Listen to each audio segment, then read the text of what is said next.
Fallait-il rebooter Tomb Raider ? Comeback-15 ans après la plantureuse Angelina Jolie, Lara Croft est de retour en salle, ce mercredi sous les traits de l'actrice oscarisée Alicia Vikander.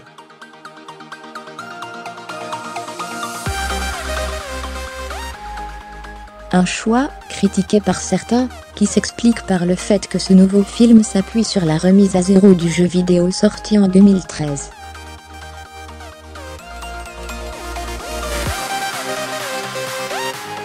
Alors, convaincante ou pas, cette nouvelle Lara ? Faire du neuf avec du vieux. Hollywood a tendance à appliquer un peu trop la recette, ces dernières années en cas de gros manque d'inspiration.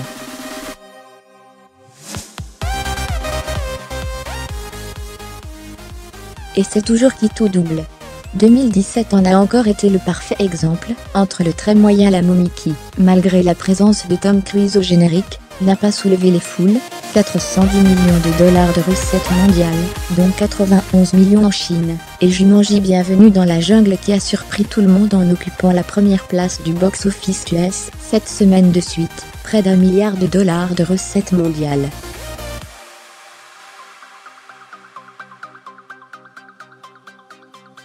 Alors forcément, quand l'annonce du casting du nouveau Tomb Raider a été faite, il y a 2 ans, des dents ont grincé.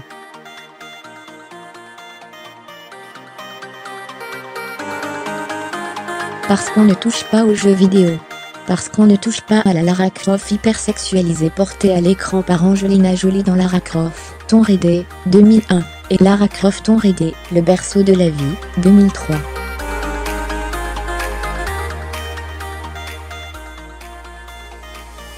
À tous ceux qui ont crié sur les toits qu'Alicia Vikander n'était pas Lara, on ne peut que leur donner tort.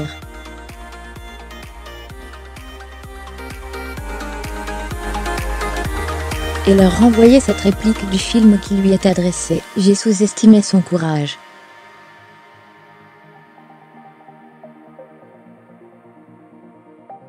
Une suite déjà dans les tuyaux ? Car l'actrice suédoise, oscarisée en 2016 pour The Danish Girl, ne pouvait être plus parfaite pour incarner cette Lara 2.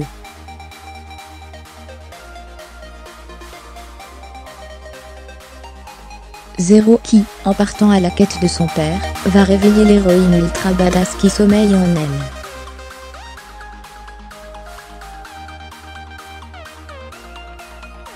elle. De la jeune londonienne, qui peine à remporter un combat de boxe à l'aventurière qui tue à main nue.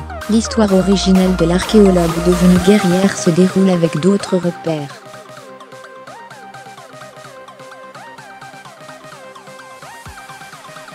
Pas d'armes à feu mais ses poings, son arc et ses flèches.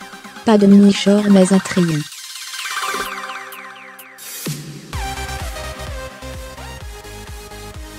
C'est que le Tomb Raider réalisé par Ro Harutō reprend à sa sauce la trame générale du reboot du jeu vidéo en 2013.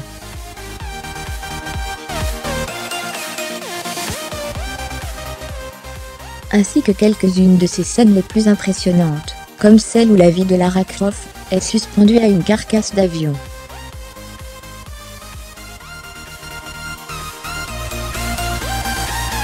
De quoi se croire presque dans un jeu vidéo, manette en main, même dans la mise en scène.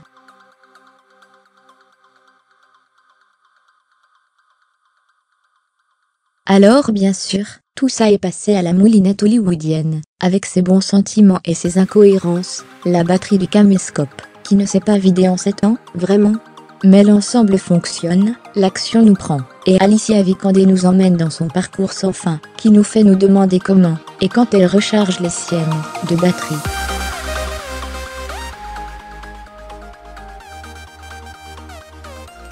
« 1h58 de muscles et d'énigmes destinées à nous pousser tout droit vers un deuxième, voire un troisième film.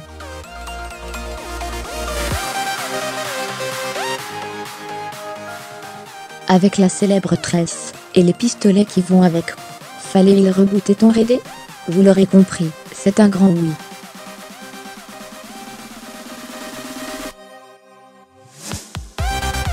Delphine de Freitas mis à jour, créé.